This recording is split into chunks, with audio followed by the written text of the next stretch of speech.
Hi friends! ఈ video నచ్చితే తప్పకుండా సబ్స్క్రైబ్ చేయండి. ఇక శ్రావ్య, నందుల రిసెప్షన్ అయితే ఎంతో గ్రాండ్‌గా అయితే ఏర్పాట్లు చేస్తూ ఉంటారు.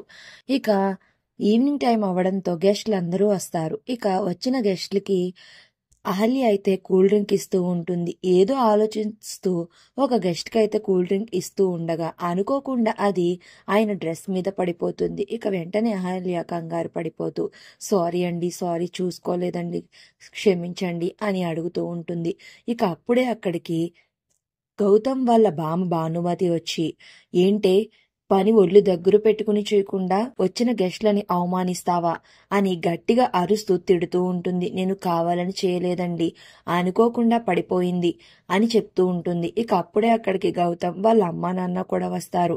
చూడరా, ఇది పని చెయ్యమంటే ఎలా చేస్తుందో, ఎంత వయ్యారంగా చేస్తుందో అని అంటుంది భానుమతి. బామ్మ, అసలు నువ్వు అహల్యకి పనెందుకు చెప్పావు అని అంటూ ఉంటాడు. ఇక ఆ మాటలు వినగానే భానుమతి ఒక్కసారిగా షాక్ అయిపోతుంది.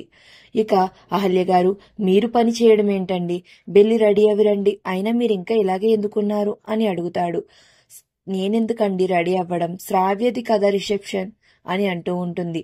శ్రావ్యదైతే మీరు శ్రావ్య వదిన, వెళ్ళండి, ముందు వెళ్ళి మీరు రెడీ అవ్వండి అని చెప్తాడు. ఇక అహల్య రెడీ అవ్వడానికి తన రూమ్కి వెళ్తుంది. ఇక మరో పక్కన అహల్యను ప్రేమించిన వ్యక్తి అయితే సర్వర్ గెటప్లో అహల్యను కిడ్నాప్ చేయడానికి కొంతమంది రౌడీలనైతే తీసుకుని వస్తాడు వెయిటర్ గెటప్లో.